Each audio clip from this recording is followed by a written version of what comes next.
High everyone, यो चाहिँ मेरो मर्निङको भ्यू होइन। आज एकदमै चिसो थियो अनि म चाहिँ आज यो लोकल मार्केट जानु भनेर मार्केट पनि गएको थिएँ। अनि त्यसपछि चाहिँ यो चाहिँ इभिनिङ हो, म चाहिँ इभिनिङमा हल्का वाक गर्न गएको थिएँ। कस्तो त्यो क्लाउडमा कस्तो राम्रो त्यो सनसेट देखिरहेको थियो क्या। अनि त्यसपछि अलिकति अगाडि गए कस्तो राम्रो ट्रीहरू देखिरहेको थियो। मलाई चाहिँ एकदमै सनराइज अथवा सनसेट हेरेर रमाइलो लाग्छ। अनि त्यसपछि अलिक अगाडि गएपछि चाहिँ त्यो गाईहरू थियो। अनि यहाँनिर चाहिँ यहाँको साइडमा चाहिँ यहाँ रुखमा चराको ग्रुप पनि थियो।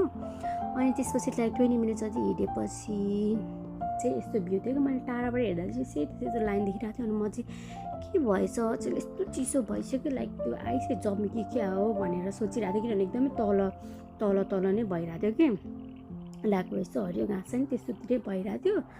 अनि मैले चाहिँ हात त्यस्तो तलैबाट यस्तो फग आएको चाहिँ देखेको थिइनँ क्या। के भन्छ नेपालीमा टुवालो हो कि कुहिरो के भन्छ होइन। अनि त्यहाँबाट चाहिँ के उफ्रिरहेको थियो क्या टाढाबाट हेर्दाखेरि चाहिँ। अनि क्याङ्गारुहरू रहेछ, यस्तो राम्रो देखिरहेको थियो क्या। म त यहीँनिर यस्तो हेरेर अड्केर बसिरहेँ। अनि हेर्दाखेरि त आकाशमा कस्तो त्यो के हुन्छ नि, लाइक मुभ गरिरहेको जस्तो देखियो होइन।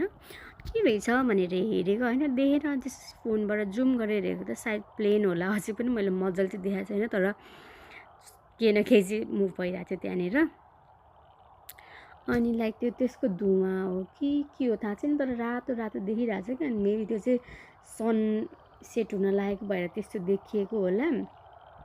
अनि म चाहिँ चेक गर्न लाग्यो यो रुख काटेर त्यो हुन्छ नि, अझै बिलिभ नभएर यो मुभ भएको हो कि होइन भनेर रेकर्ड गरेर बसिरहेको थियो क्या।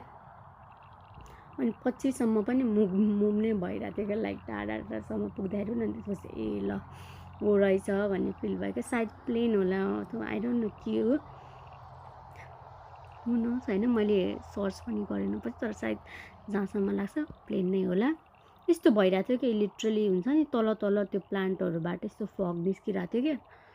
यस्तो खतरा देखिरहेको थियो। अनि यतानिर चाहिँ क्याङ्गारुहरू उफ्रिरहेको थियो कि। सुरुमा टाढाबाट थाहा भएन के उफ्रिरहेको थियो भनेर। अनि नजिक गएपछि पुरा क्याङ्गारुहरू ग्याङमा बसिरहेको रहेछ है। अनि बेलुका भइसकेको थियो नि त। अनि तिनीहरूको त्यो बेलुका भएपछि निस्किन्छ कि यिनीहरू। अनि धेरै नजिकमा जाने चाहिँ डर लाग्यो कि इनकेस फेरि त्यो हुन्छ नि फाइट गर्न आयो भने त के गर्ने भनेर। मभन्दा ठुल्ठुलो हुन्छ क्याङ्गारुहरू चाहिँ। अनि त्यही बस्दै रात नै पऱ्यो।